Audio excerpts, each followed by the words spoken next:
While Wisconsin voters will be closely watching the gubernatorial and U.S. Senate primaries Tuesday, other primaries are disputed as well. One of them is the Democratic primary for lieutenant governor, in which voters will choose the candidate that will challenge current Republican Lieutenant Governor Rebecca Kleefisch in the November general election. Kleefisch was first elected in 2010 along with Governor Scott Walker. She faced and won a recall election in 2012 brought on by her support for Act 10. Kleefisch was the first lieutenant governor to face a recall election. Mandela Barnes is a former Democratic member of the state assembly, serving District 11 in Milwaukee from 2003 to 2017. Barnes prioritizes education, healthcare, and the environment in his campaign. Barnes's education platform includes pushing for a school funding formula that allows rural and urban schools can keep up with those in wealthier suburban districts.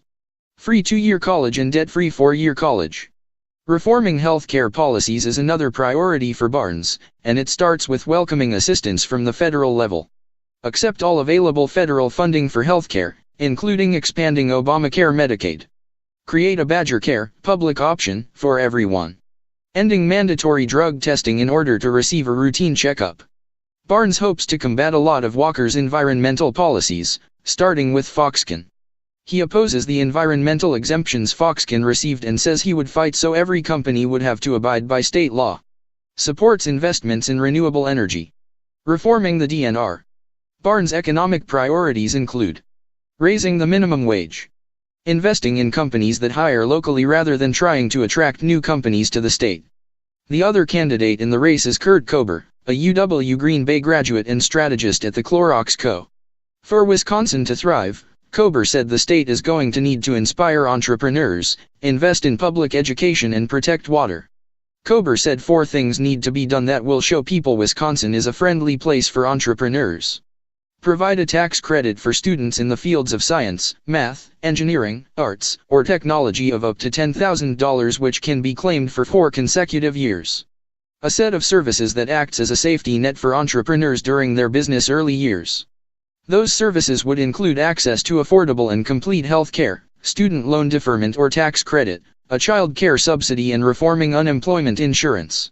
Invest $300,000 each into 10,000 new small businesses across Wisconsin's 72 counties. Encourage mature businesses to work with small businesses and invest venture dollars into local startups. Kober said investing in public education is very important. Guarantee a minimum amount of state funding for each student. Schools will be incented to invest in resources like guidance counselors rather than policies that are discriminatory toward students of color. Provide free education from birth to kindergarten. Also, provide access to quality child care in every community to close the achievement gap. Review the current assessment practices across the state and decrease the amount of standardized testing time with plans to move towards more student-centered authentic assessments like portfolios. Enable early education, K-12 and all secondary institutions to work together. This includes all technical colleges and UW Extension.